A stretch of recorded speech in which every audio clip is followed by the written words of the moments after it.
Hello and welcome back to episode 6. I think it's episode 6. I don't even know anymore. We're doing too many of these already.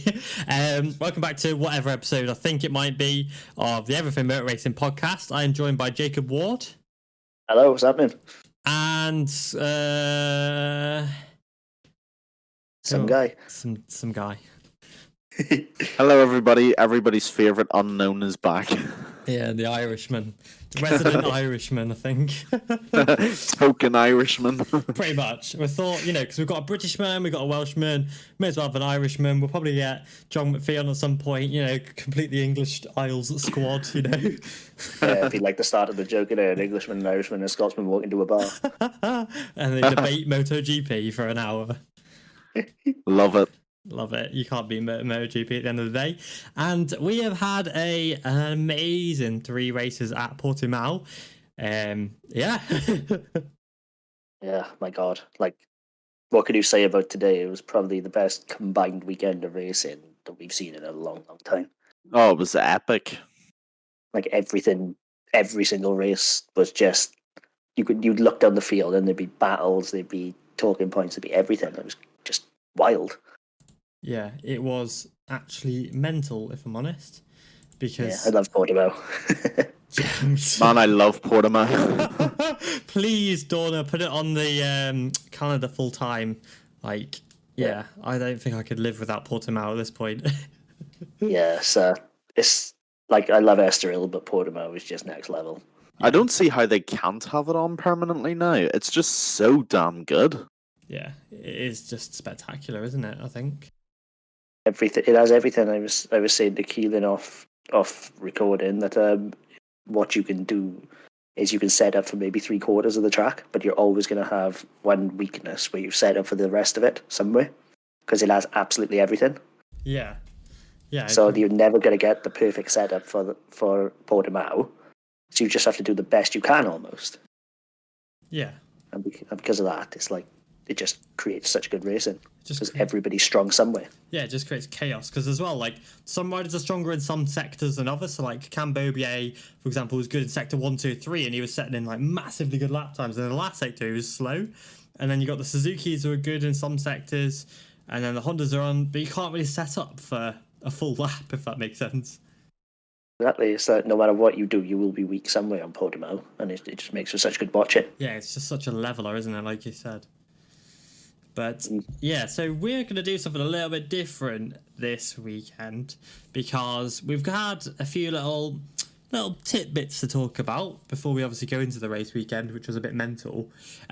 Basically, we've had a few kind of messages and stuff from you guys who are listening to the podcast. I genuinely don't know why you are listening to this rubbish, but I do appreciate you listening. Thanks, though. Yeah, thank you.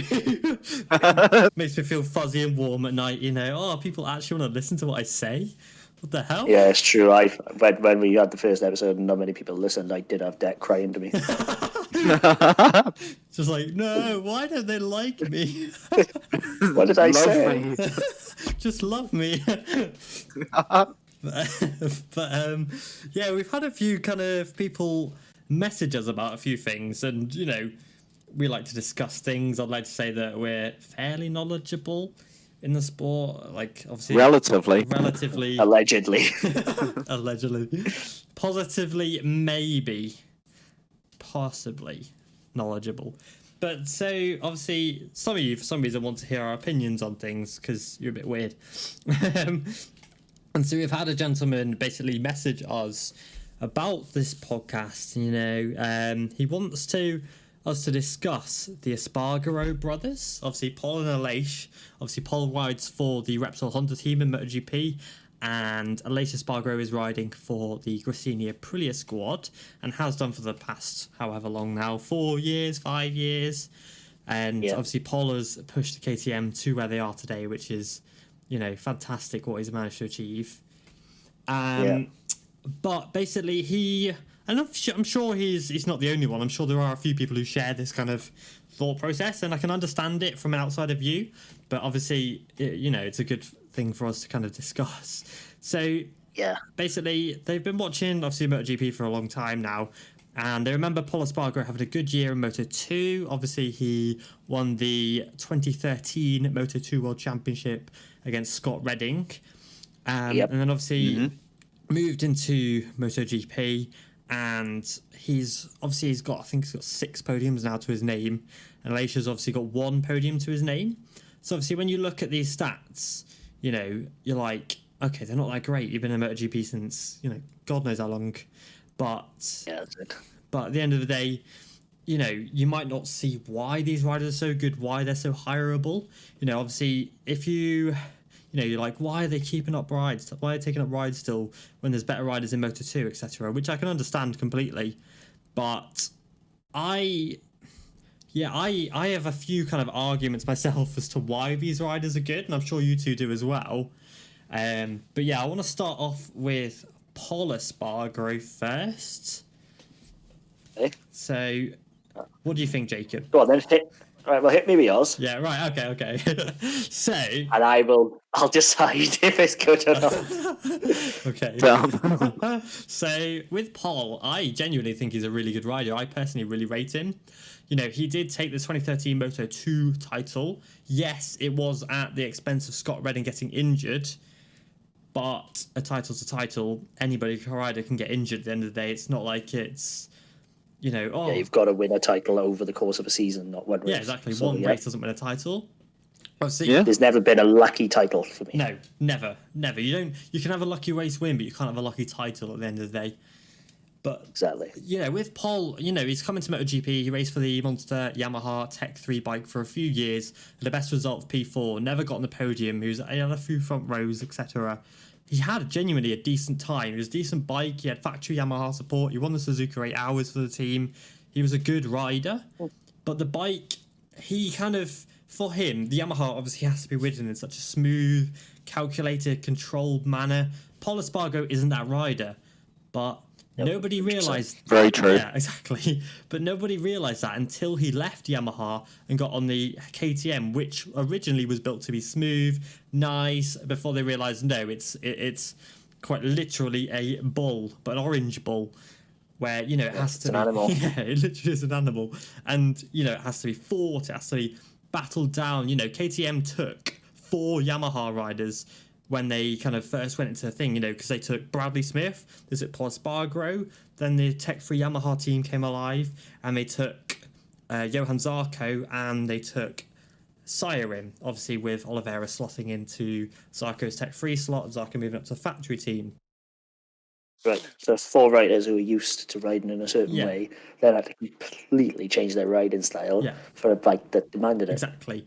And the only rider it worked for was Paul Espargaro, with KTM even saying, we're never hiring another Yamaha rider, which completely proves my point of the fact that this bike, Paul Espargaro on the Yamaha, it wasn't suited to him. You know, and he joined Yamaha. Bradley Smith obviously joined as well, KTM, sorry. And Bradley Smith is a rider who...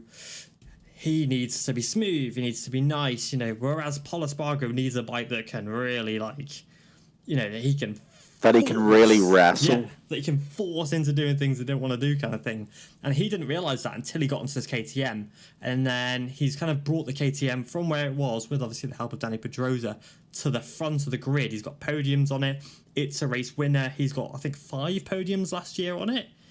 You know, I personally believe he's a strong rider. He's no Marc Marquez. He's no Maverick Vinales. He's no Fabio Quartararo. But he's definitely in the bracket of kind of the top 6, 7 riders. You know, he was 5th in the championship overall last year. You know, he's a great step forward for Honda. And that's a bold claim to say he's not as good as Fabio Maverick. I know. And I'd like to hear your opinions on it, actually.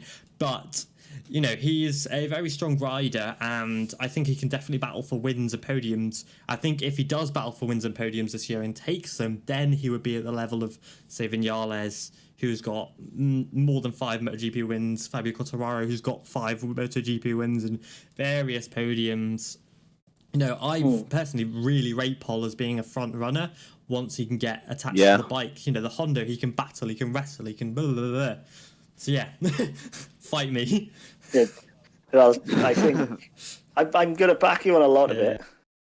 I think Marc Marquez was Paul Espargaro's biggest problem, because Repsol obviously hired Mark in 2013, he went on, he just won straight away. Yes. I think expectations were that Paul could do the same on Yamaha. Yeah. Oh, yeah. Yeah. And then obviously he didn't. But looking back, we know why now, because the Yamaha was just not the bike for him. It just didn't suit him. Like obviously KTM took Bradley Smith and Paul Espargaro from Tech 3 at the same time. Yeah. And my analogy at the time was really crude.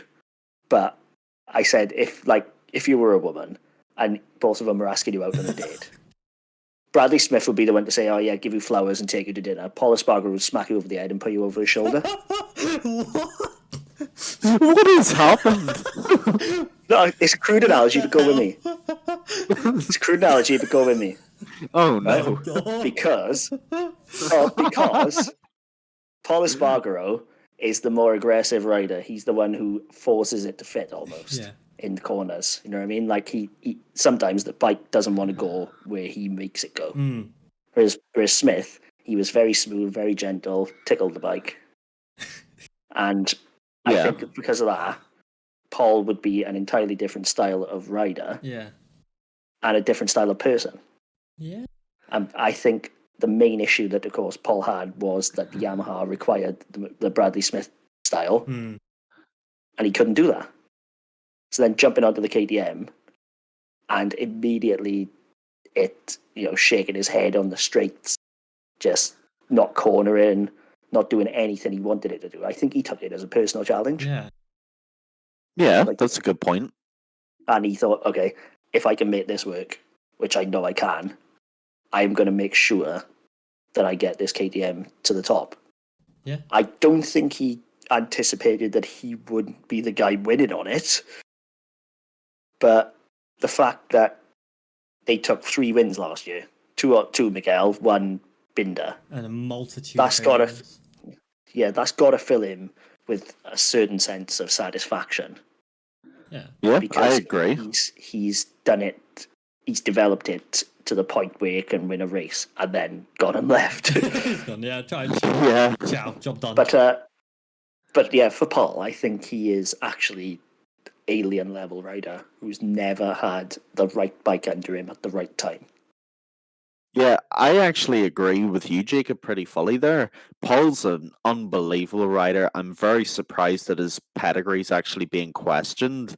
I think his worst issue's been timing. It's never been ability, and it's never been class, because neither of those are his problem.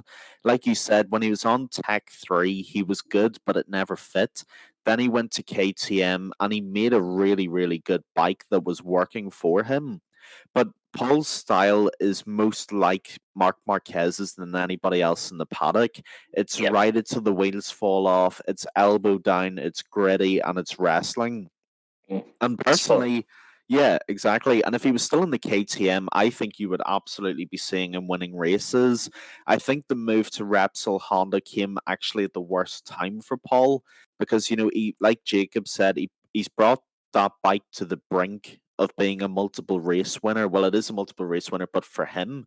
And I think with the RC213V, once he gets acclimatized to it, because that bike, like Dak said, is an absolute bull to try and ride.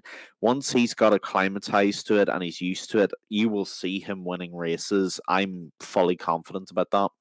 Yeah, I agree. One thing that struck me about Paul is when, I know he's not wanted to discuss it this weekend, but when Johann Zarco first rode the KTM, coming in, he had all these criticisms, and I don't know it word for word, but Paul said something along the lines of, "You should have ridden it when I first rode it." Yeah, true. He said it was like falling apart on the straight, didn't he? Yeah, he said it was shaking his head on the straight. He said he was tipping in, and it just wasn't turning. So he obviously saw the development of that bike. The one Zarco rode must have been miles away from the one that Paul first rode. That is true. Paul rode an absolute pig of a bike, and he really he doesn't get enough credit. I really don't think he does. No, there were doubts about him because Smith was actually the stronger rider of the two when they moved. But then as this pace got higher and you realised that the KTM had to be ridden in a certain way, Paul shone through. Yeah. And at the end of the day, talent will always come through. Like, everybody's saying, "Oh, I don't understand about Paul and Alicia, there's a very good reason that they've been at the top for so long on 100%. factory machines. Yeah, And that's they because deserve it. it's not only deserved it, but they've also got the talent and also the communication to tell you what's wrong when it's wrong. Yeah. And a lot of riders don't have that. A lot of riders will come in and say, it did this, and then leave it to the crew chief to figure out. Paul and Alicia, they can go in, they can tell you precisely what's wrong, why it's They're wrong. very hands-on with the development, yeah. Yeah, they can tell you what's wrong, why it's wrong, and how to fix it. Yeah, exactly. And that is invaluable. Very invaluable. Yeah, absolutely. Yeah, absolutely. I agree wholeheartedly.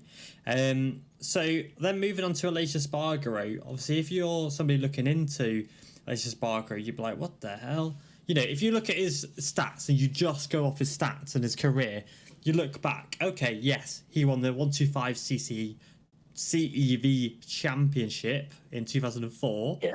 Then moved to the God damn. Then moved to the obviously the World Championship, and in the 125 class, 0 wins, 0 podiums, 36 points in 23 starts.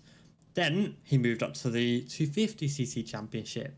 Again, 0 podiums, 0 wins, 0 poles, 44 starts, 181 points.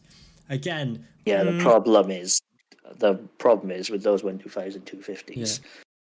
His stats, I think, you shouldn't count anything below MotoGP for Alicia, because he was on I bikes agree. Sometimes 3 to 4 years old. Yeah, of course, 100%. Nobody's going to impress on that. No, I'm sorry. exactly. People forget that. Exactly, yeah. Like Alex de Bon was his teammate in 2008. Alex de Bon was on the full factory Aprilia. Yeah. He was on a 2005 model. Just proves at the end of the day. And then he's in 2009, partway through the season, he made the switch to MotoGP, riding for the Pramac Ducati squad before completing a full season in 2010 on the Ducati in obviously the Pramac team with various amount of top 10 finishes. You know, he did good before moving back to Moto2 in 2011, taking his first podium. And then moved back, and obviously did that at Catalunya. Then moved back to MotoGP in 2012 with the ART, on the ART bike, riding for Aspar. Yeah, riding for Aspar on that thing, paired up with, what's his name? Randy Depune, that's it. Yeah, RDP. Yeah. The thing about that is, you say he went back to Moto2 and got a podium. Current equipment, boom. Yeah, he was in the Pons team. Yeah, exactly. Current equipment, something that isn't years old. Yeah. And he showed his true form. Yeah, exactly. Yeah, I think, and then obviously, like, I do have a soft spot for Alicia. Yeah, me too. I really rate him. But there's a reason for that, and that is the man is. You never see him give anything that he's like Paul as well. I don't know what their dad fed him for breakfast, but they never give anything less than 100%. Yeah. No, anything less than 100% in their eyes is a failure. Yeah, I agree, 100%. And obviously, you see that with Alicia's immense training program. But then, obviously, in 2014, he moved to the Ford Yamaha and actually had his best season ever in the class, racking up 126 points, taking 7th overall, and even took a podium on the on the open bike. It was the only ever open bike podium. He did that at Aragon with Cal Crutchlow on the podium as well. He had a really solid season actually. His worst result was should have won the Qatar, yeah, and he had P15 was his worst result, but most of his results were in the top 10. He only had 2 results outside the top 10 and 3 DNS. I think it is worth noting that bike was probably the best Yamaha for a very long time. Yeah. I think it was better than the next maybe 6 Yamahas that came along. So he had the correct frame, more fuel. The only thing that let it down was the open electronics. Yeah, exactly. Yeah, it was solid. And because of that, as something that actually works, comes along, boom, podiums it. He blew everybody out of the water in both CRT and open. Yeah. He was by far the best rider. Like, he took a 5th place at Sachsenring on an ART. Mental, isn't it? You just don't do that. Like, if you look at all the other open bikes, the CRT bikes, they were nowhere. Yeah, exactly. Absolutely nowhere. Yeah, I actually think on the point of Alicia, I'm very similar to Paul. I don't think he gets anywhere near enough credit for how good he is. I mean, you can you can justify that in the arguments both of you guys have made alone, but look at his career with Aprilia most recently. Yeah, I Like mean, today as we're recording, finished sixth. yeah, That's incredible. And when you think about it as well with the Aprilia project as a whole, no other rider would have been as patient or given the best years of their career to it the way Aleix has. And the way how good the bike is now, which to his credit Jacob called, is pretty much entirely down to Aleix and his present and his persistency and his determination. yeah. So Aleix deserves an immense amount of credit in my eyes. Yeah, I mean, Yeah, I think- rewinding it back, I want to rewind it back to Suzuki first before we Yeah, hop that's what I into was just Aprilia. about to say. I think that's the only smudge. Yeah, because But the Suzuki at the time was not the Suzuki of today. exactly, yeah, it wasn't. Yeah. He was kind of the first guy in the Suzuki. Obviously, he took over the reins from Randy De Prunier, his ex-teammate, and he raced Suzuki in 2015 and 2016. 2016 was the year that obviously Vinales bagged a win at Silverstone and a fair few podiums. Vinales took one win and a couple of podiums. Yeah, but he did Aleix outperform wasn't him. outclassed. He did get I don't- outperformed by him. I don't think Aleix was outclassed as much as people say that. No, he wasn't outclassed by a mile, absolutely not. But he was definitely outperformed. But at the end of the Yes. day, he was very solid at Suzuki. He took a pole position, was it, at Mugello on the Suzuki? Yeah. And he was really good on Suzuki, but he seems to excel on bikes that aren't very good. If that makes sense. Yeah. And It's the Aleix way of underdog. yeah, absolutely, he's massively Like an underdog. everything he does is to prove that he can bring a bike to the top. He likes projects, I think, Yeah. rather than I agree with that. having it there. And I think he wants something that's built in what he considers perfection, Yeah. which I think that Aprilia is very close to what he wants now.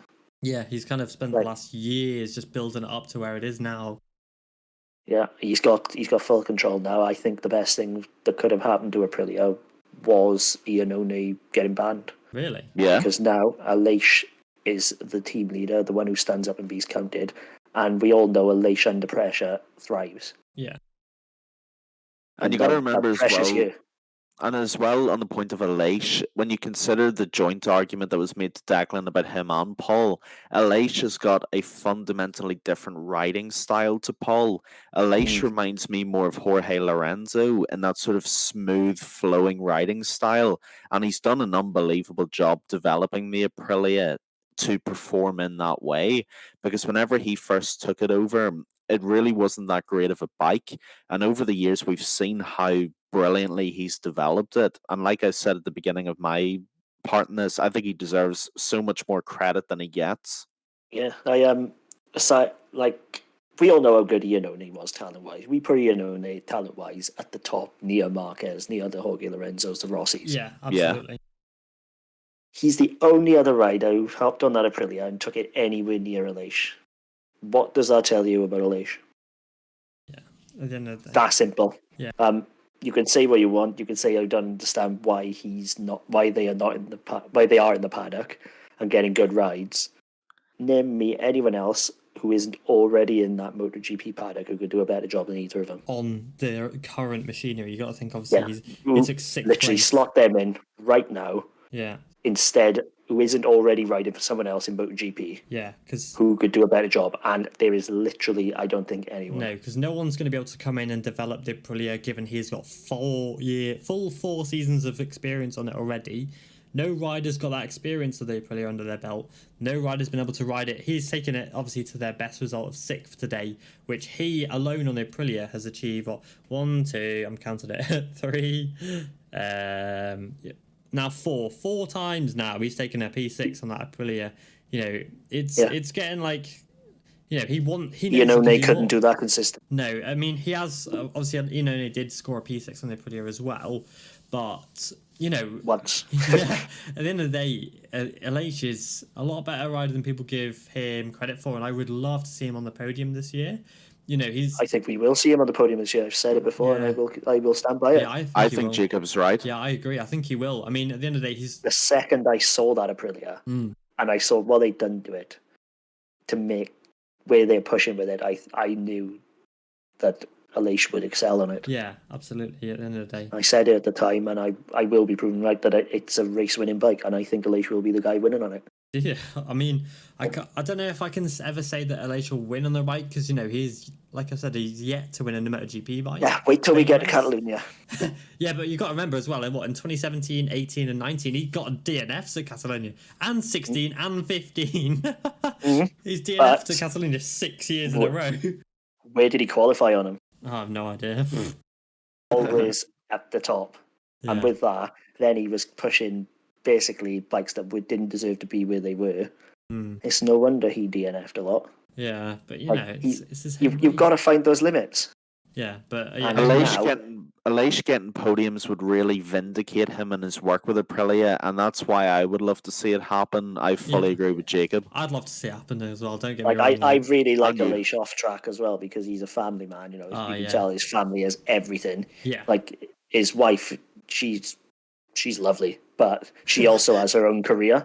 Yeah, she and he just encourages her at every turn. I think he's just a nice guy in general. He deserves good stuff to happen to him. Yeah, he's very outspoken, but obviously when you look on social media, he adores his family, he adores his kids, he adores his obviously everything his he says to a point is valid. Yeah, it's not like he's just it's the Romain Grosjean effect. Everybody hated Romain Grosjean for speaking out. Yeah, but somebody's got to. Yeah, exactly. And at the end of the day, if there are problems, someone has to say it. Yeah, and Alicia isn't doing it just because he's like, oh, screw you. I think he's a perfect definition of what a MotoGP rider should be like. He's not arrogant. He speaks out against the wrong. He loves his family. He's a perfect role model for, obviously younger riders coming up and, the arrogant ones you see in the lower classes at the moment.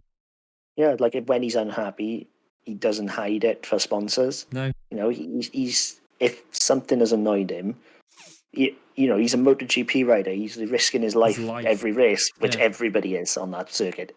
If anybody deserves to say anything that's wrong, it's the MotoGP rider. Yeah. Simple as. I still remember when his brakes cut out or didn't work, and he had to deck it at 300 kilometers. That was a Saxon ring. Yeah, and he just destroyed the pit box. Came back in screaming, "It's 300 kph, and I've got no brakes." Yeah, and do you remember Valencia 2019 when Paul came in after that massive rear end slide? Yeah, that's right. Yeah.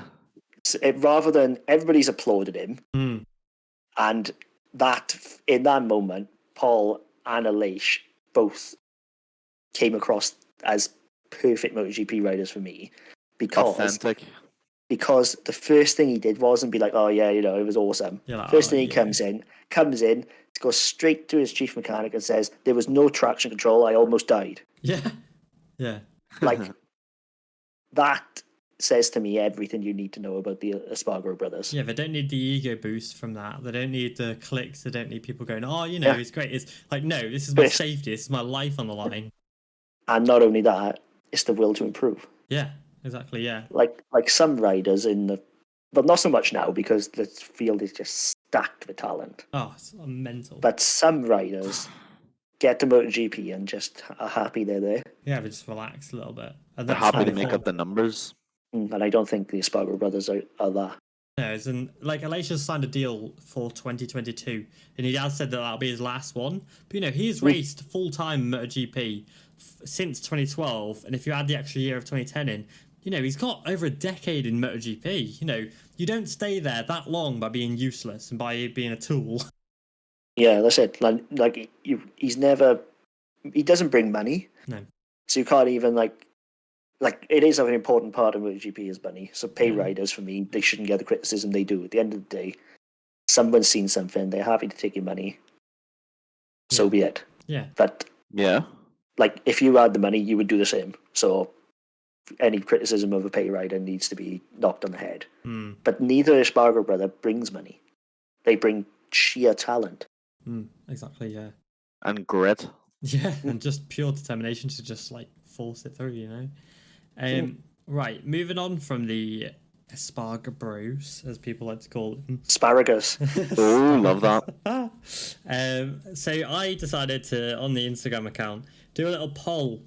Obviously last night. Poll Esparga. Sorry, bad joke. Bad joke, do apologise. So I did a little poll on the Instagram because I've seen, obviously, Marc Marquez made his return this weekend. I've seen a lot of comments from people saying, Marc Marquez is the GOAT. Marc Marquez is the greatest of all time. And I was really intrigued to see what people said. So I put a poll up. And a few thousand people have voted. And to my surprise, it's actually gone 58% to 42 in favour of Marc Marquez being the greatest rider of all time. Well, yeah, I mean, I can't disagree with it. I'm trying to word this carefully here because people will rip me to shreds if I get this even slightly wrong. But Marc Marquez is setting records in the closest era ever. Yeah, like he is beating Valentino Rossi, breaking Valentino Rossi's record. It's not even that. If you can get a near perfect season, which he did in 2019, and it would have been a perfect season of podiums had the Cota bike not broke. Doing that in the single closest era of MotoGP ever. It's mental. That alone seals it for me. Like, Agostini took 15 titles, cool. Half the time he was racing people who were plumbers and he was on a factory bike. Yeah, his bike had 30 HP more than anyone else. Of course. The flip side of that is there was a good chance every time you went out on track you died. Yeah, riders would die week in, week out. That's a pretty neutralizing factor there. Yeah. So he still had to win them. Yeah. He could they didn't even have radial tires at the time and stuff like that. It was just a sketchy era. Yeah. Agostini won 15 titles in a sketchy era, which is fine. But someone who can win it in the closest era ever, the closest, most similar era, that for me is just confirmation that he is in fact the greatest. I have a couple of arguments to the contrary. Okay, Mr. Rossi. I know that this is going to be a bit controversial, I know, but everybody knows I'm a big Valentino guy. Hate me all you want. I don't care. Do your worst. But I will make this as fair and unbiased as I can. Marc Marquez is one of the greatest talented riders we've ever seen. His skill is just on an alien level, and his accomplishments on track alone put him into the podium of greats. But my problem is, there are a couple of buts, and you're not going to be. You're not. Oh, really? I'm neutral about any MotoGP rider. We all know who I'm fans of. I'm a Stefano Manzi and Baldassarri fan. I've got no horse in this race, so hit me with it. No, my thing is as well, there's two factors that determine the GOAT. There's what you do on track, and there's the impact you have off track. Now, Mark is unquestionably great on the track, but I don't think he has the same impact off the track as some of the other GOAT discussioners or the subjects of the GOAT debate. And, people are going to hate me and they're going to think I'm being biased. But what we cannot deny, whether you love him, whether you hate him, is that MotoGP would not be the sport it is today without Valentino Rossi. It just wouldn't be. I don't know about that. I will just put that out there. I think Dorna have done what they've done, and I think they could have done it without Rossi. But that's my opinion on that part. I think we're all allowed our opinions. Leave it in the comments. No, my thing is, especially in the GOAT debate, because it's a question that gets batted around so much, practically every race. When you consider Valentino's career, I accept Declan's argument about Mark being great in the closest era ever. But Valentino, sorry, Jacob's argument. I apologize. Credit deck is fine. My argument. Sorry about that. Valentino dominated on the Honda, which was great even back then when it was Nastro Zero Honda. He then went to a Yamaha that was an absolute pig. Those were the words of many professional riders back then. And he's the reason Yamaha is as great as it is today, in my opinion. You can trace the lineage directly through Valentino's development. Yep, I will give you that one. That is definitely up there with the truth. Yeah, I wouldn't And say it's all Rossi, but he definitely is the genesis. So yeah. Yeah. Burgess deserves credit. Yeah, exactly, and Alex Briggs too. The other problem with the mark debate too is, and I'm not suggesting whether it should be absolute in determining it or any other way. You know, Mark's only ever ridden in the Premier class on the Honda, and I'd love to see what he could do on another bike. Because the entire Honda project, as we know, is built around Mark Marquez and what he can do. Now that's justified because he's a stupidly talented rider. No level-headed fan should ever say otherwise. But Valentino did it on the Honda, beat everybody easily, went to a far inferior bike in Yamaha and made it his own. He made it better than every other bike on the grid. Now, when you consider the Valentino arguments, people will throw up the Ducati period for those 2 or so years. But I don't see how you can criticize someone for trying something different. He's already won 9 definitely not. titles, and he tried to go to Ducati. And the truth was, even when Casey Stoner was at Ducati, in my opinion, was still an inferior bike. It was Oh, yeah. Stoner's style and Yeah. Stoner's ability that brought Ducati the title. So Valentino went trying to improve it, and it didn't work. And I don't think that's a fair knock on a GOAT debate that he went to a bike that didn't work and tried to make it better. So in my eyes, when you consider the overall equation I've laid out, does Mark fulfill the first 50% in on track achievements? Yes, and there's no debate otherwise. He's So crazily good. you would say if it was just purely on track, that Marquez is the GOAT. I think he'd be second to Valentino. Okay. But okay. I accept there's an argument to be made there. I have no Yeah. issue with that. But in terms of the overall GOAT picture, for me, Valentino's number one, not just because of his achievements, which on their own put him in the debate, but he has literally brought millions and millions and millions of lifelong fans to our sport. And whether you love him or hate him, you can't deny that's the fact. And, Yeah. whether Valentino's the GOAT or not, he will have a legacy and an impact that far exceeds a lot of other riders at the end of the day when all's said and done. Yeah. Yeah. I mean, agree with you. I I agree gotta be with a lot honest. of points. Yeah. Like But- All right, go I on, think, have at it. well, no. I think you are right in that Rossi became very marketable for himself. Yeah, he did. He's created what is essentially a life after MotoGP for himself. Yes. Yeah.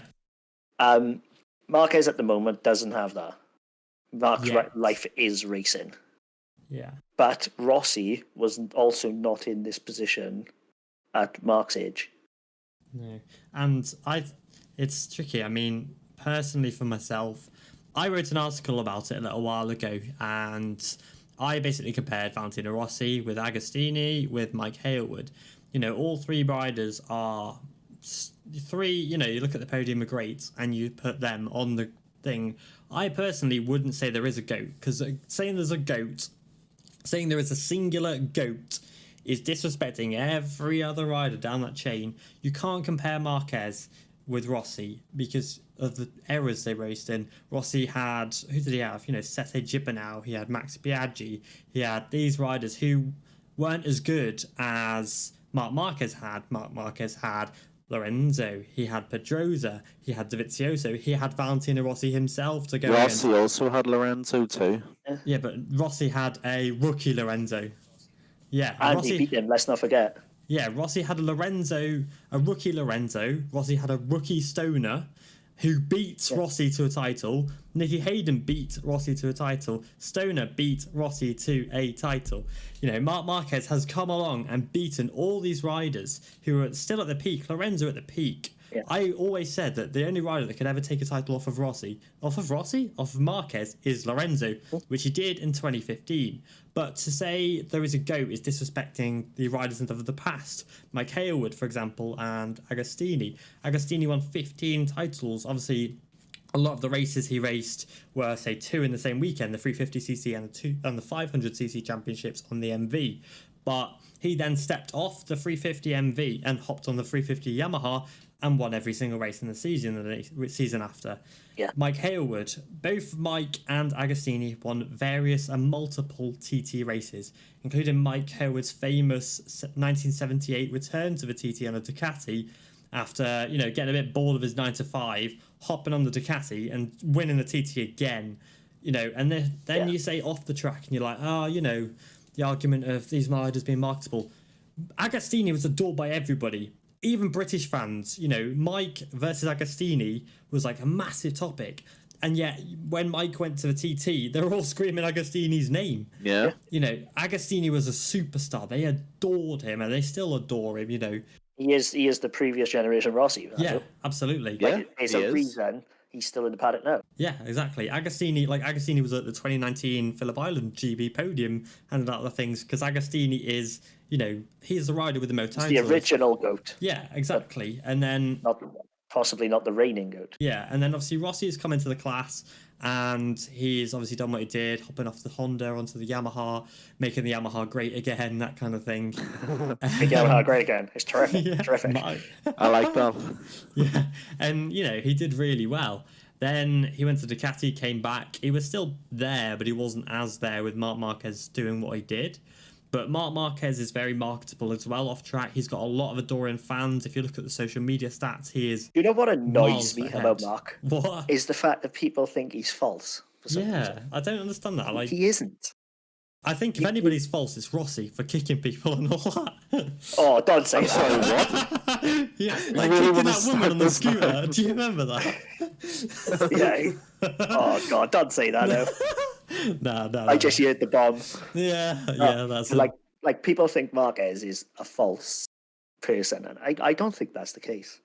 Like, what you can't fake for me is true personality behind the scenes. Yeah. And you can see, the best example I could give of this is the support for Alex. His brother, Alex Marquez's success means probably more to Marquez than than Alex. Yeah. If we're honest, you wouldn't go and celebrate all that, do everything he does for Alex if he wasn't a genuine person. Yeah, exactly. And as well, he would. Don't get me wrong. He would still stuff Alex in a hedge on the track. I was scared that was going to happen today. Yeah, but taking it off the track, the fact that people think he's false, that's just completely wrong. Yeah, it's a bit mental. I mean, it's that simple. At the end of the day, I've heard Valentino does the same. Yeah, I mean, I want to say though, adding to that, I have heard many stories of Marquez spending hours and hours after the race is done, just standing there signing autographs for fans for hours. He doesn't have to give those hours. He's a busy man. Yeah, but if we're going back onto the GOAT story really quick, I think on track, just purely on track with nothing else, Casey Stoner is the GOAT for me. He is probably the most naturally talented rider. He is the single fastest rider to ever swing a leg over a MotoGP bike. I wouldn't be mad at that argument, to be totally honest. Yeah. But of course, Casey didn't have the marketability. He didn't have the love for the limelight. Yeah, he hated it. Whereas Marquez, he's not like, yeah, limelight, woo, but he's not like hating it. He's not carrying away from it. He's not scared to show emotion. Like today when he got walked in the pits, he was clearly been crying under that helmet, he clearly showed a human side to himself that maybe he hasn't shown before. And he's not scared and of it. Stoner never showed anything other than a human side. Yeah, he was stone-faced. And it was to his weakness for me. Yeah. But if you're talking pure bike, nothing else, Casey Stoner wins it every single time for me, because the things he could do on a bike, nobody else could do, period. Yeah. Can I just make a point in support of Casey Stoner real quick? Because I find this a very interesting line of argument. Casey Stoner has a far bigger legacy than being as god-naturally talented as he was. Stoner's actually the reason every MotoGP rider does motocross now to prepare. Because he brought that background to the Ducati, and that's how he was able to make it slide around the track. Yeah, there's sliding style from Supercross kind of style. Yeah. Do you know what got me? I don't know if any of you have read it, but Casey Stoner's autobiography. No, I haven't. I haven't. Pro tip. No. Pro tip. If you can, get it. It is an incredible read.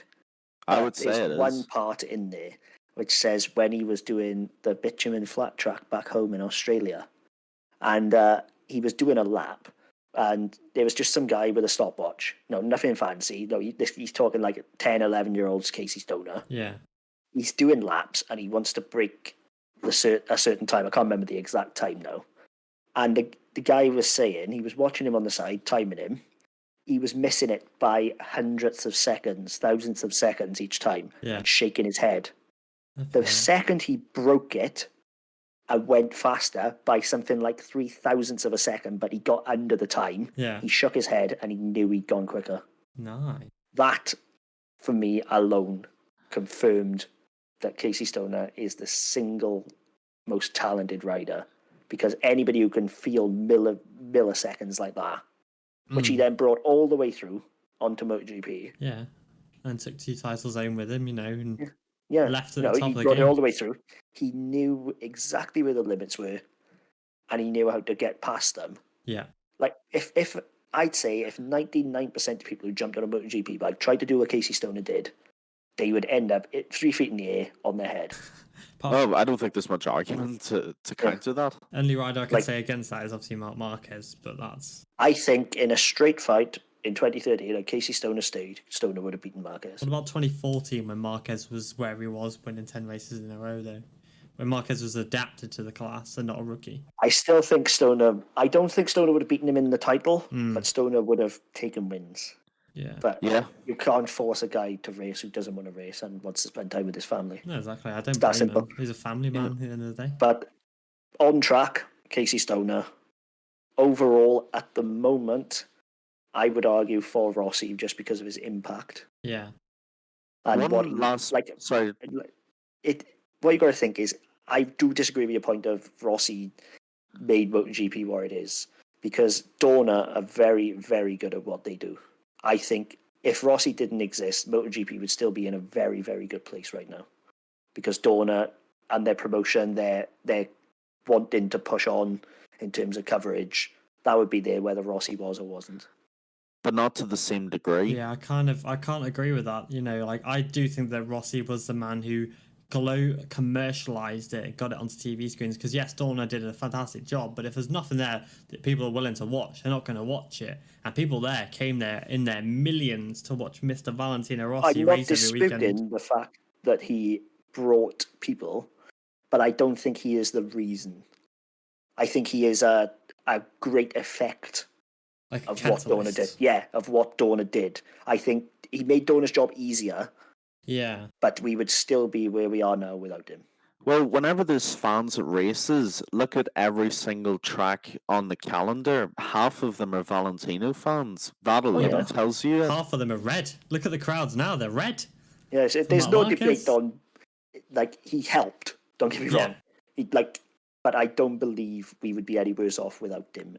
Because Dorna have taken F1 lead, basically. F1 and their coverage was exactly what MotoGP needed. So I think F1 would have existed without Rossi, so they would have pushed it on anyway. But he definitely helped them to reach the level quicker. Yeah, no mistake. I think personally, like I said, I don't believe there is a GOAT, but there is a podium of 4 riders who are the greatest riders of all time, which are obviously Mike Hayward. I think it was split them eras. Yeah. GOATs of eras. Yeah, you've got obviously these 4, obviously Marquez, Rossi, Hayward, and Agostini. But I couldn't say there was a singular one out of those 4 who I'd say is the best. But then the greatest of that era in the past was obviously Ago and Hayward, and this era is Rossi and Marquez. But you haven't even mentioned someone who I would put above Hayward and Agostini for me, and that's Mick Doohan. Nah. Not for you. Mick Doohan was a spectacular rider. Yeah, and look at what he did. He was taking near perfect seasons in 500. Yeah, and he overcame massive leg injuries, but he only ever did it on a Honda, which is not a disrespectful thing to him. If you want to stay on a Honda, if Marquez stays on a Honda, that's not going to stay in his career. That's not going to stay in Mick Doohan's career. But I just no. I think the problem is certain riders are glossed over because of the era they were in, because they are not quite history, but not quite modern. Yeah, I'd say Doohan is definitely in, say, the top 10 riders of all time with like Lawson, Stoner, Lorenzo. Yeah. Rainey, like Yeah, Jeff what Rainey Duke. could have done before Oh, he got paralyzed. I think yeah, he would definitely be in that conversation. 100%. Rainey, oh my god, imagine like Rainey in his prime versus Doohan in Oh his prime. God. Oh my god. The Throwing last Kevin argument. Schwantz in there, Yeah, Yeah. Schwantz as well. Eddie Lawson on the Kajiva. It's just Steady Eddie. Yeah. yes. I Like, think there are many riders who are great, but to say there's one singular greatest rider disrespects every other rider in existence. I don't think it's disrespect. I think it's subjective. Yeah. It's never going to be statistically proven. No, it's So not. it's down to personal opinion. Simple as. And yeah, basically, obviously, to round off the greatest of all time discussion, I did put a kind of a thing on there as well, seeing, you know, if you think that Marquez is part of the greatest of all times, you know, with Agostini, Hailwood, and Rossi, it has gone 83%, 87% yes, and 13% no. So I think, you know, people think that he's one of the greatest, but I don't think we can say he is the greatest because there is no greatest. Right, now moving on to race day today. We've had 3 spectacular races. All of them pretty much just going way beyond what we expected. Obviously, we did see the return of Marc Marquez in the Premier Class, which is a really nice return after 9 months off. Yep. And obviously, he managed to qualify in 6th in qualifying, which is pretty spectacular given how much struggle he had. How much struggle? How much he struggled with his obviously his arm, the muscle issues, not the bone, which is positive because obviously you can work on that. We did see a massive crash from Jorge Martin, along with, you know, that was really bad, along with a lot of fast crashes from Paul Espargaro, from Luca Marini, obviously Nakagami at 200 miles an hour, and I've seen a lot of people raising the thing of, is this track too dangerous for MotoGP? Is it too fast, etc.? And I wanted to get your thoughts. Do you think it's too dangerous, or what do you think? Its average speed is lower than Mugello. Nobody says Mugello's dangerous. Yeah, true. I mean, easy. I don't think there's anything to discuss there. To be honest, it's not dangerous. I don't think it's dangerous, but I do think there are some issues with the runoffs where the gravel's not far enough. You know, so you do see riders sliding on tarmac and not gravel for extended periods of time, maybe like 10, 20 meters more than they should be, which is obviously causing holes in their suits, etc. But at the end of the day, I think you would prefer 10, 20 meters of tarmac than a big gravel trap rather than just a gravel trap and potentially hitting a wall. I would prefer gravel because it slows riders down, whereas tarmac doesn't. I think the runoff is at the fastest pass of the track. So yeah, I mean, obviously there's a few crashes at the last corner. They should I personally think they should have more gravel there. They should have some more gravel where Nakagami crashed, and then some more gravel where Oliveira, Marini crashed, etc. Just bring the gravel closer to the edge of the circuit. To minimise riders crashing so quickly, because riders are hitting like the edge, you know, coming quite close to the barriers. You know, more gravel slows them down. What you got to think as well, though, is this is first and foremost a car track. This is This was not designed to be a MotoGP track yet. No. It's supposed to be in 2022. Yeah, but if they're racing bikes around it, you know, and they are racing, it's designed to be a car track. Oh, don't get me wrong. Yeah, I'm not saying that, but what I am saying is, in 2022, they much like Red Bull Ring, I think they would have made modifications in preparation. I think the fact that it got pushed into service early because of the pandemic. I think they didn't have time to make those changes almost, or budget one or the other. So I think now we got to live with it for now until it becomes a regular part of the calendar. I don't think it's dangerous. I agree. It's not as good as gravel per se.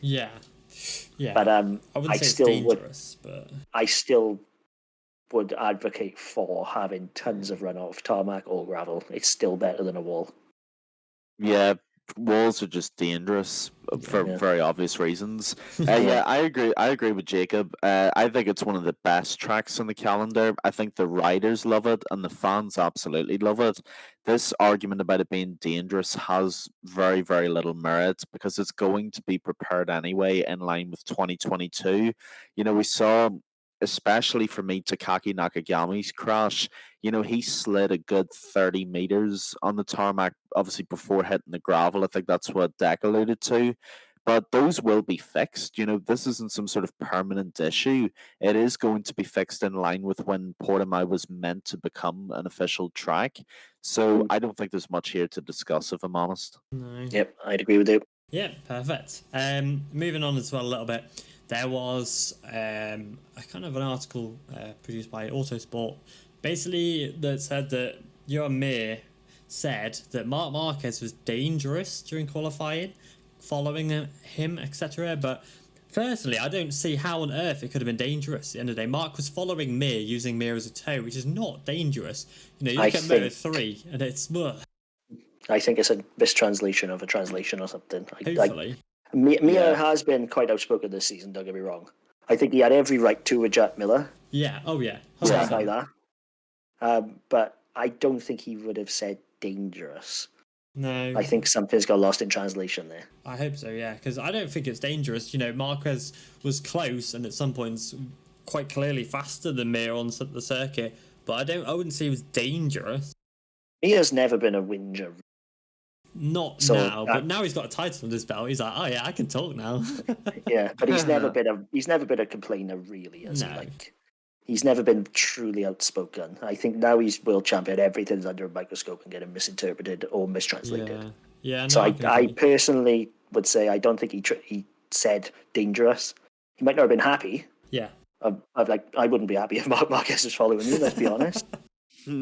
But I don't think it was dangerous, and I don't think he said dangerous. Yeah, I actually agree with that point pretty fully. I think now, of course, I don't speak Spanish. Unfortunately, I wish I did. But I think Joan Mir probably meant that it was much more irritating than dangerous. I don't think the right adjective was translated from what Joan Mir said. I mean, I understand his point. It is irritating when you're trying to set a lap and you've got any rider, especially Marc Marquez, on your rear tire. But there was nothing dangerous about it. Absolutely not. And I would be leaning towards the angle that that's not what Mir meant. Yeah. If he did mean it and said it was dangerous, then it's a whole different ballgame. But until proven fully that he said dangerous, not an issue for me. Yeah. Agreed. Perfect. Sorted. Rounded up. Nice. So, thing is, Mark isn't dangerous. Okay, that's cool. Because I put a thing on the story as well. Asked people to be like, do you think this is dangerous? And pretty much every single one was, no, it's not dangerous. Then you get a few people like, Marcus is always dangerous. And you're just like, oh, whatever. You're like, oh, yeah, But, Marcus does things. Marcus moved bike. Oh, dangerous. Oh no! But oh god! moving on to the Moto 3 race. So obviously we had our predictions in last week's podcast, and to say I think some of them are actually pretty spot on, but some of them really aren't. So I know I got one right, but Moto 3 I'm a write off. Yeah, you are. Yeah. So Moto 3 is a write off. Yeah, Moto 3 is hard to predict. So Keelan said Acosta. Which, fair play. He won the race again. Binder. Oh, God. Yeah. I was ruined in the morning.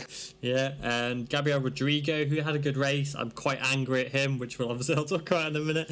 And obviously, I was quite surprised you said Rodrigo, given that he obviously has only ever taken one podium. I just had a feeling about his form. I don't know what it was. Yeah. No, I said him in Qatar, and I thought this could be it. Yeah. I'm watching it. I thought this could be it. It was close. It was close. I think he could have won it if he hadn't had his little escapade. Great. And Jacob just jinxed everybody, saying Sergio Garcia, who crashed. No, he didn't crash. He got hit. Didn't. Yes, that was right. No, he got hit. Yeah. Jaume Masia, who did crash and still finished the race, which I was quite impressed by. 9th. And then, obviously, Aizan Guevara, who did crash and finished in 28th. I think Guevara genuinely wouldn't have got on the podium regardless. He was so unlucky, though. So unlucky. Yeah. I think he would have been in the top 5 mix. Yeah, sure, yeah. I don't know. Either he was just holding something back, Yeah. or that was his true pace. But either way, a podium wasn't on the cards. So yeah. I was wrong either way, with or without the crash. Yeah, I'm quite proud of myself actually. I'm doing a little dance over here because I said Darren Binder, who obviously Pedro Acosta, who got the race win, and then I put in a wild card of Andrea Migno, who finished in third. Let's go. Let's have it. Do you know what the worst part is? What? I said Foggia at some point as well. And now he gets it. Oh, you did say Foggia too. I think that was in Qatar. Qatar, yeah. Got So it. I just got the wrong race, clearly. Yeah, clearly. Like obviously, I'm sorry to everybody who I said. If I don't dislike any rider, but I might say someone I don't want to win next. Okay. Obviously, in Moto3, there were quite a few penalties because Mr. Romano Fenati's lap time was utterly destroyed in qualifying after he met pretty much like 12 riders coasting on the racing line, and yet they decided to only dish out penalties to 2 riders, which were Darren Binder and Kanonsu, who received a pit line start and Dennis. 5 seconds. Denise, not Chan. Dennis, oh yeah, flipping eggs. Sorry. Yeah, so... Like family, wrong brother. Yeah, they don't But even look similar. they were the instigators of the hold-up. It's the same as the McPhee incident. Everybody's like, oh, why did McPhee get away with penalty? Because he was the instigator. Yeah, Simple as. You don't like it? Go watch Tiddlywinks. Yeah. Didn't we have this exact same problem in Qatar with people being too slow on the lap? Yeah, it's Moto3 though, isn't it? they had a lot of penalties then, but apparently, obviously with the penalties, Binder just started from pit lane. Yeah. But Onshu was apparently a repeat offender, so he started the same time as Alcoba with a 5-second penalty on top of the pit lane start. Yeah, which is crazy, but the fact that they did really well. It benefited them. Yeah. I think it actually benefited them because they were towing each other. Yeah, they did really well because Alcoba and Onsu both finished in the points, with Alcoba in 14th and Onsu in 15th, which is superb, to be honest. I can already hear the McPhee fans screaming that Alcoba got 2 points. Yeah. It's like that Simpsons meme, damn you, Alcoba. Oh, can you imagine? Yeah, because McPhee as well, finishing 23rd, will have looked at that and gone... However, I do want to say, I think Acosta would have won regardless. Yeah, But I think he would have been run a lot closer by Rodrigo if he hadn't gotten a long lap. Yeah, I mean, that last lap from Acosta, flipping heck, he saved about 6 crashes there. Yeah. But he reminds me of Ben Spies. All elbows, all legs. He's great. Yeah, he's quite tall as well, isn't he? I still maintain that Izan Guevara is a level ahead of Artigas and Acosta in the rookie fight. I'm just waiting for in terms of talent. Yeah. But right now, Acosta is showing that he does have it. He's fantastic. But I'm not saying anything wrong. I think Acosta is much more rounded as a rider under the wing of Io than he was last season on the MT helmets bike. Yeah, with 31 point lead. 31 point lead already. Io has moulded him into a title contender. Yeah. But they are a fantastic team, so I do think he has the best people around him for sure. Oh, absolutely. But I said, and I maintain that Guevara is probably the single most talented rider, but right now, we'll have to see. Acosta's making me look a bit stupid with that comment. Making you look a right mug. Acosta might become the Sam Lowe's of Moto3 in that we just have to put him as the winner every weekend. Yeah, I think so. Like, I'm really gutted though, obviously on the topic of rookies, because Xavier Artigas finally was looking strong, because we already know he's a great rider, and then blimmin' Gabriel Rodrigo bats him off the track out of 3rd place. You know, I literally said before the race, I was like, I think Artigas is going to win this, and then straight away 3 laps in or something stupid like that. Yeah, 4 laps in it was. I was like, oh, for God's sake, man. Yeah, it was really unlucky actually, and Gabriel Rodrigo is a bit of a steam train sometimes, isn't he? Sometimes, but it is like, Moto3, like. Yeah, he's another of my McPhee arguments. I don't think his racecraft is there with Gabriel's. Yeah. Speed never in question. Yeah, it's a tricky one, I think. There's a few crashes, and then obviously moving on to Moto2, there was even more crashes. It was just trash central in Moto2 with obviously Sam Lowe's. So obviously, if we go back to our what do you call it? I can't remember what the word is. Our prediction. Thank you, Keelan. So, you're welcome. Keelan for the minuscule Moto3 lightweight class. Keelan said Sam Lowe's, Marco Bezzecchi, and Joe Roberts, which you got 0. Well done. Oh, for God's sake, Joe. Now, here's my actual finest moment I of my am life. so annoyed at you. I am so mad. God. So Jacob said Sam Lowes, which obviously he didn't get right. Remy Gardner, which he did. And then he put Fernandez down. But instead of just being like, yeah, Fernandez on the podium, no, he went straight out and was like, Fernandez is going to win this thing. And he did. I'm not being funny. I might be rubbish at Moto 3, but Moto 2, I'm good. But Moto 3 is a write-off. Like. Yeah, Moto. I don't know what I can say in terms of Raul Fernandez that hasn't already been said. He's just something else, isn't he? Yeah, sheer talent. Like always, we all knew we needed a bigger bike. Yeah, How much is simple, but like to come up and do this. Who was the last guy to win 3 races in his debut season? In Moto 2, I have no idea. Mr. M. Marquez. Was it? Was it? I didn't know that. Oh, and they're both Spanish. Oh God, I can see a pattern already. The Spanish system coming up in riders is just unbelievably good. Remy's already got a contract in place, but I would be looking at Fernandez. I'd be putting them both up into MotoGP next year, 100%. Yeah. But because it's happened before. Obviously, Vinales won his second. Yeah, Maverick Vinales. How many races did he take to win in Moto 2? Was it 3 as well?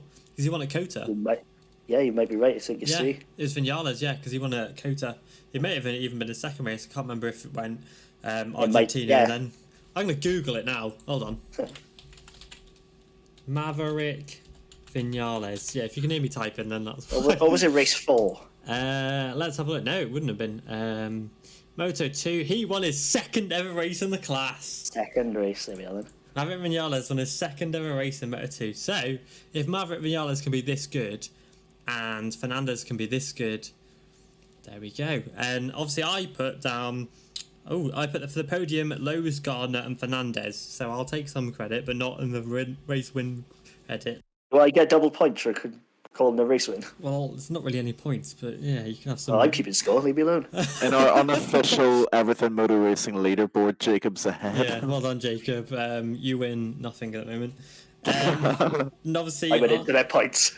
Woo, well done. Yeah, so obviously our predictions were a bit destroyed by Mr. Sam Lowes, who decided to be sent to the moon in turn 1 of the race. If you look across out your window right now and see something fly through the air, that Lowes still coming down.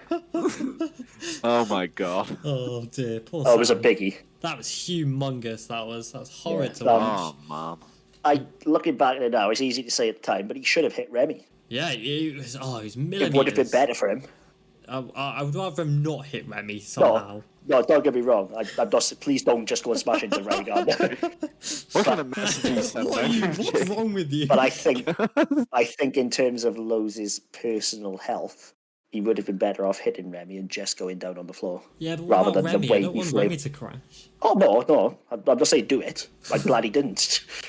I'm just saying, like, he was such a big high side in the end that there's no way he ain't gonna feel that. You just want Remy to go down with him so that he can have less championship points. And so Fernandez gets catapulted further up. I see your game. Unreal. Well, if that was the case, I wasn't everybody except Manzi to crash. So that's not going to work out. No. Oh my Speaking God. of Manzi crash. Oh my, that was horrific, that crash. Obviously Montoya and Manzi. As soon as certain people are going to say, "Oh, Manzi's down," I bet he caused it. Yeah, I did. I did. But on this occasion, totally he was a innocent passenger. party. Like, that was a massive high side from Montoya, and then obviously Manzi got clattered into him, and then both bikes exploded in the gravel trap. I haven't seen any If you updates. get a chance, look at it. Yeah, it's shocking crash, utterly shocking. It really is. That could have been horrific. And I felt absolutely really, could have. And continuing on, I really felt for the Honda Team Asia boys. Oh yeah, because pretty much, like we always say, like, oh, he's sandwiched in. Agura was literally sandwiched in. Yeah, if Agura, literally the only place he could go was on the floor. There was no getting out of that. There was no way past Chantra. There was no way past Cambodia, and he was slap bang in the middle of them.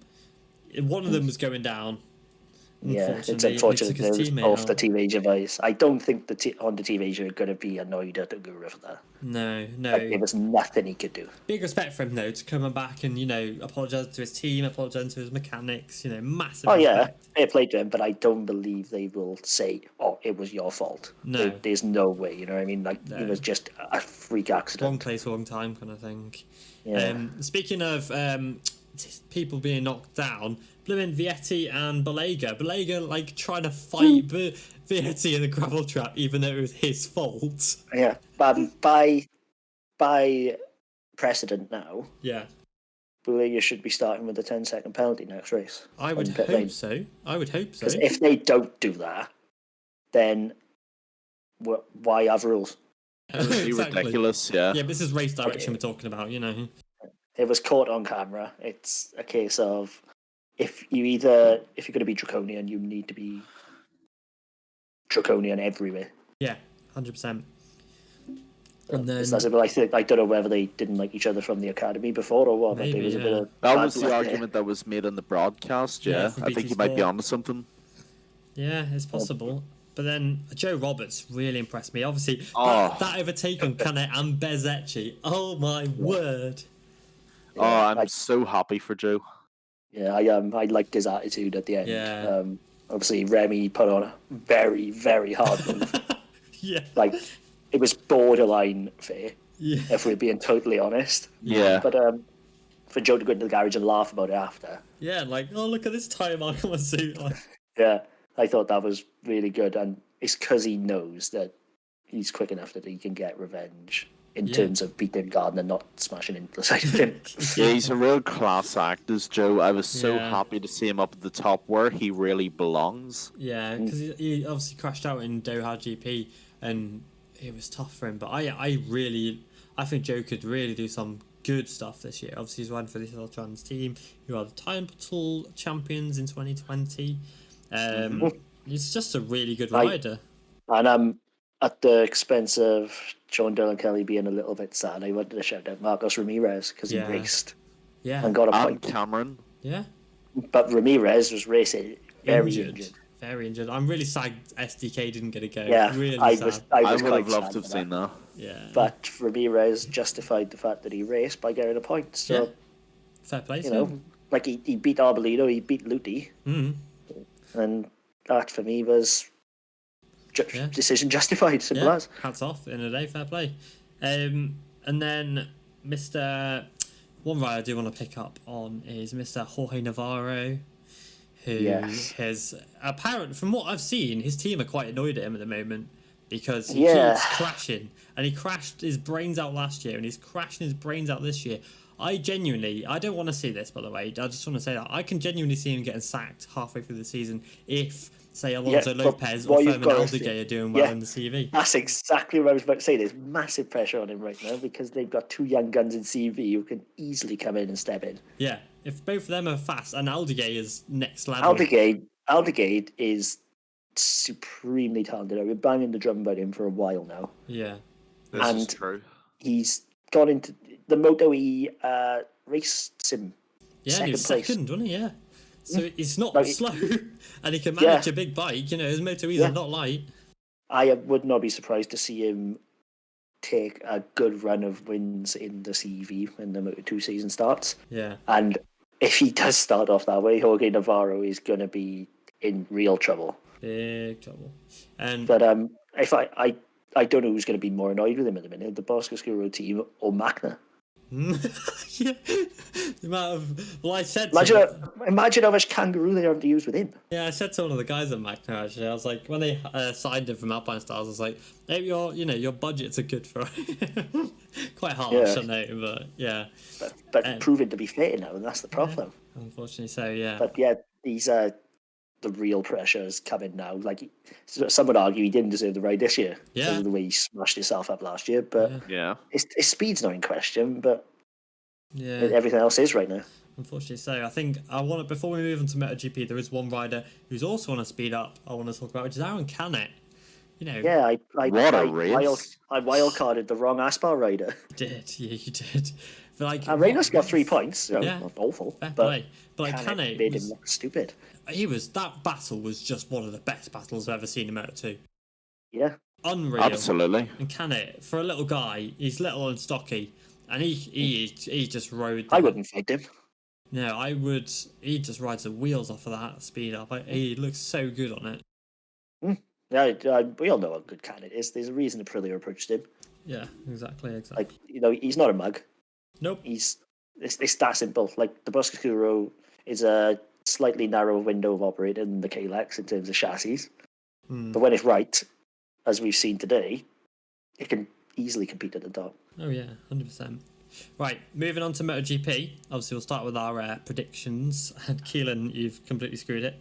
I've screwed it. Oh my gosh, all 3 of my riders crashed. Oh great. Okay, so Keelan picked Miguel Oliveira, which you'd understand, and then we'll go into him in a minute. Maverick Vinales again. What the freaking heck happened there? And then Marc Marquez, who was again, I think if his muscle was there, he'd have been up there 100%. Marquez was good, but not. I backed the wrong factory rider. You did. I can't believe you went against what's his face? Fabio. That guy. That one. And then Jacob went for Alex Rins, who was a really good shout until that good shout. crushing crash. And then Pecco, who great shout. Excellent. Obviously, we'll go into his qualifying thing in a minute. And then Johan Mir, who great shout. And you all said that I was stupid for playing CVD. I never said that. I did. I will take it. Yeah, I did. And then I said all 3 of mine crashed. Miguel Oliveira crashed. Jack Miller crashed. Johan Zarco crashed. So I felt for you as soon as Zarco went down and your third prediction went out the window. I thought. I didn't realise. I was like, oh no, until just then. The first point I want to make about this is I think now Pecco is proven that he was the correct decision to lead the team over Miller. Yeah. That was actually... You can like it or hate it, but right now, Pecco is the man. Yeah, I do. That was actually a point I was going to bring up, because Jake, to your credit, you said about Jack and Pecco, and I think you were right from the beginning. Yeah, because, I mean, I always said that Jack was 1 and Pecco was 2. Pecco really hadn't proved himself in Pramac, but this year he's just a different man. I don't know what is in that red livery like, but flipping heck. No, I've always said Pecco is the better rider, and I've stood by that. Yeah, he's a Moto2 champion for a reason at the end of the day. I think Pecco is one of the most talented riders in that field, full stop. Yeah, let alone in that factory. He just had some tough years. Yeah, I think the way he approached his debut season was wrong. Yeah, I But agree. last season, the step he made was the Pecco that I believe we would see full stop. And it's now, looking at it, it's now baffling that it was even a question of who to promote. Yeah, it was clear. Obviously, Zarco's done well. He did crash, but Pecco, just fantastic rider. But the pressure now of being a factory rider, and Mr. Miller is falling apart like a watch at the moment. Yeah, I mean, Pecco won a Moto2 championship, so he can handle that pressure. And True. Jack Miller has never won a title. He crumbled a little bit in Moto3, and I can see it just coming back to him now. He's crumbling. He crashed today. He got 2 P9s in Qatar. I don't want to write Jack Miller off, but no, but I said it. I don't believe he has the head for it. Maybe you could well be right. And I've received a lot of hatred from various points on that, saying that. But I don't believe that he has what it takes to be a factory rider and a title winner. The thing is, as well, even last season, Bagnaia was very impressive before his unfortunate, horrible crash at Brno in free practice. He looked really good even then, so I'm really happy to see him carry that through now. Yeah, Pecco is Ducati's best hope at the moment. Like, 100%. Zarco's been excellent, but Zarco's still adjusting. Yeah, and he stepped up 2 generations, basically. Yeah, exactly. You know what I mean? Like, that's a step, whether you like it or not. Yeah, and Pecco's keeping it on the track as well. Yeah, unfortunately, Zarco did crash along with Mr. Alex Rins, who I was so like. Oh. Every single crash was a classic Portimao crash. Yeah, it was either over the top after Craig Jones corner or Or at down the into bottom. turn 5. Yeah, and I mean, Rins was pushing it. You know, he was setting lap records left, right, and centre. He was, you know, he was really trying I'm to keep. so good for Riddens that finally you see a bit of bite. He didn't settle for the second place. Yeah, he was like, you know, It's let's about go. time. But he unfortunately trying to settle for second place against Mr. Fabio Quartararo, who's on rails at the moment. It just didn't work, and he just stacked it trying to keep up. You know, his lap times were ridiculously close to the qualifying lap record. Yeah, it was coming. Yeah, I even said midway through the race, I think in one of the group chats, like, you know, he's going to stack it. One of these two are going to crash because they're just pushing that hard. And as soon as Rins crashed, obviously he what's his name? Neil Hodgson. I almost said Keith Ewan. Neil Hodgson said on the BT broadcast that, you know, it's a great feeling, you know, because now he can relax. He can add half a second to his lap times. You know, he's got that bit of a buffer. He can relax. He can just win the race, which he did by 5 seconds. And then we saw obviously a battle behind them between Mir, Bagnaia, Morbidelli, which it was tasty. Oh, it was lovely. Like, it was close, but that Ducati against that Suzuki of Mir, whew, like when Zarco just blasted, they just shot past him. But you know, it's interesting. Obviously, Fabio's massive pace here. I'm wondering if he can continue it. Obviously, at Jerez, where he won the double last year. It's worth pointing out that Fabio has said that this 2021 chassis feels like his 2019 bike that he loved. Yes. That alone is worth 3/10 in the head, let alone on track. Yeah, that's a really good point. Like, he'd been open about what he'd done. He's gone to a sports psychologist. He said it got to him, which I think is to be applauded. Like, even in just general day-to-day, there's nothing wrong with seeing someone who you need to speak to your problems about. But more so if you are at the very top of your game in GP paddock, any weakness that can be addressed by talking to someone, carry on. Exactly. Oh, totally. I agree, yeah. And big shout out to Franco Morbidelli too, P4. Yeah, fantastic. Yeah. I don't know what's going to come of that, though, because he has been extremely vocal in the Italian press about his, well, for want of a better term, he said he's pissed off. Yeah, like he's not happy with Yamaha. Yeah, and the fact that I think it's fair. Like, I think it's justified. The highest finish of 2020, and he doesn't get a current bike. Yeah, he's got a 2019 thing still. Like, it's Tech 3 all over again, isn't it? Yeah. Do they not believe in him? You know, he's their best rider last year, and they're just like, oh, yeah, you can have a 2019 bike. Oh, it's not working? Okay, cool. You know, like, they're just treating him like rubbish a little bit, and it's not fair. No, it really ain't. The other thing I did want to speak about really quick was both Aprilias were in the points. Yeah, Salvador in 14th and Alicia obviously matching their best ever result in 6th. Yeah, you know, everybody's criticising Salvadori. Now he's in the points. Yeah, at a track he does like and is historically good at. Yeah, and he rode the Aprilia there last year. Yeah, I mean, we did see sorry, carry on. Yeah, it's like everybody's ripping Salvadori, saying he's not good enough. I disagree. Yeah, I do as well. But we did obviously cover that in a previous podcast, so you can rewind and listen to that. There were a few riders who really impressed me. Obviously, Brad Binder in 5th place, coming from 15th. Big result. Yeah, Anea Bastianini in 9th, Taka Nakagami in 10th, and Luca Marini in 12th. You've skipped over Marquez the Younger there. Yeah, as well. I was very impressed with Alex. Yeah. But Alicia was my rider of the day. Yeah, and obviously Brad Binder just rode the rails. The rails? Rode whatever off of whatever. And that KTM. Insert your metaphor of choice. Yeah. But yeah, like, wherever you look down the field, there was impressive results. Like, even Taka, like, it was still extremely broken. Yeah, beaten up after that massive crash. Yeah. That the leathers were not happy after that crash. No, but like, you know, I thought, just simply put in, Taka was as good an effort as Marc Marquez for me. Oh, absolutely, because they both are extremely beaten up still. Yeah, they are, exactly. In different ways. Yeah.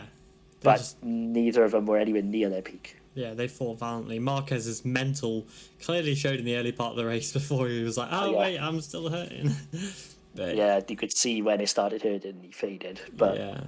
you can't criticise him for that. No, there were a few like riders who did crash. Obviously, Rossi binned it. We won't comment on that. I'll have to spend 2 podcasts mentioning him in the last 2 podcasts, and then obviously Miguel Oliveira as well, which is gutting for him. Yeah, like I just want to rewind a little bit to Mark. We all said he'd be top 8, top 10. Yeah, we did. Yeah, I'll say that. I thought a podium was slightly out of reach, and obviously it showed. But Yeah. speed-wise, he's lost nothing. No, he's literally lost nothing. Yeah, like everybody who was, for want of a better term, was hopeful that he wouldn't return the same rider. I think you're going to be disappointed, to be honest. Very, especially in 2 weeks' time at Jerez. Once he knows now, he's got that. He'll have built a lot of strength just by racing this weekend into it. I am still worried about his first crash, but cross that bridge when we come to it now. I expected him to crash this weekend, and he didn't. So I'm quite impressed. Well, I mean, I must admit there were 2 or 3 times in qualifying and free practice. He was an inch away from binning it, but to his credit, he stayed up. No, it's Marquez for you, isn't it? Yeah, Marquez, you can tell he's not anywhere near his limit. Yeah, no. But yeah, and obviously, he's just impressive as always. Yeah, so what's going on with Maverick? Final question. Really know what happened there. Really don't know. He chose the hard tyre at the last minute. Maverick. That's right, yeah. Now, I'm not expert, but if you're doing laps of 30 lap old tyres in free practice 4 on mediums and going quick, why would you make the switch on the grid? Because he wanted to be that anomaly. He was like, I chose different tyres and I won the race. But Fabio was on the hard rear. Oh. He followed Fabio's lead for me and spectacularly backfired. Now, Mav, be your own man, mate. Yeah. Like, why don't do what everybody else is doing. You know, if it works for you, great, crack on. Yeah. Well, the thing is, I do think it was per tire selection from Maverick. You know, anybody who was near the top, especially Fabio, who won, was on the hard rear, given the temperature of the track. I mean, I think Alex Rins was on medium when he was in second, and I think his tires ended up wearing away too. But I agree with you, Jacob. You do have to be your own man as well and make your own setup and use what works for you. Why would you do laps on tyres that are 30 laps old in free practice 4 if you're just going to select a different tyre? Yeah, it's a bit strange. I really hope this isn't the old Maverick coming back. I hope not, because he started the season really well, and I was actually quite confident in him. Yeah, and for everybody who was like, "Oh, the Ducati's the best bike this year," Yamaha 3 wins from 3. Yeah, it's the first time since 2010. First time since 2010. I do like that Yam at the minute. It's I think they're finally in a good place. Yeah, I think hiring Cal Crutchlow was really good for them as well. Yes, that's true. Yeah, it's interesting. And one last post before we end. I just want to ask, because I actually don't know what happened. Do anybody know what happened with Paul Espargaro pulling into the pits? He had rear tyre issues, but that's all I know. Oh, okay. Yeah, that's all I could see as well. I don't know much more beyond the way that. he was looking at it says to me that I'm going to just go out on a limb and say I think he had what Jack Miller had in Qatar, and I think the tyre spun the rim. That's possibly, yeah. I'll have to check their press release in a minute. But that's my feeling. He got off it and straight away went straight to the back. Yeah. Just a real quick note as well, just from my end. This is my kind of last question or note. I know obviously we don't want to mention it too much more because we have taken up the last 2 or so episodes majorly talking about him. I was impressed with Valentino's pace before he crashed out. He was running P11, so it looks like perhaps he might be getting to grips with those rear tire grip issues that he's had. Yeah, but he crashed. Like, not being horrible, but but he crashed. And I'd say it's the Alex Rins case of the pace was too hot for what he could handle. I hope not. So I'd say that's the reason why he decked it, is the pace was too much and he just could not get the bike working at the speed he wanted. What rear tyre did Valentino select? Does anybody know? Medium. Oh, it was a selection issue then. But the medium was actually a harder compound than the hard this weekend. Apparently. Yeah, it was, yeah. That's why I did. Interesting. But Yeah, we'll have to see with Mr. VR46 at Jerez if he can improve, because it does look like he's on a downward spiral, which I really He hope did he's get his not. podium there last season. Exactly. That's what I'm saying. So he knows he's fast there, so we will have to see. And on that bombshell... All right, Clarkson, calm down. You alive? Oh well, I think he died. I think he got hit by his own bombshell. My fucking PC... He got done by his own bombshell, did he? Yeah, my mic was like, yeah, nah. But yeah, on that bombshell, it's time to end the podcast. I really hope you've enjoyed listening. You probably haven't. You've probably been like throwing things at the wall and going, what the hell are these people talking about? But if you did enjoy Let it, us know. yeah, let us know. Send us some messages of abuse, whatever, at Everything Motor Racing on Instagram. Or, I don't even know what it is on Twitter, Everything V Race. We haven't got very many Twitter followers, actually, so I'm going to give a shout out to Twitter. Everything M Race. Give us a follow on there. Let us know what you think of the podcast. And we'll be back next weekend with some more rubbish for you to listen to and, I don't know, enjoy, hopefully. Should be fun. Don't shout out my Instagram. I don't need the threats. No, I'm not shouting out that rubbish. But yeah, I hope you enjoyed listening, and peace out.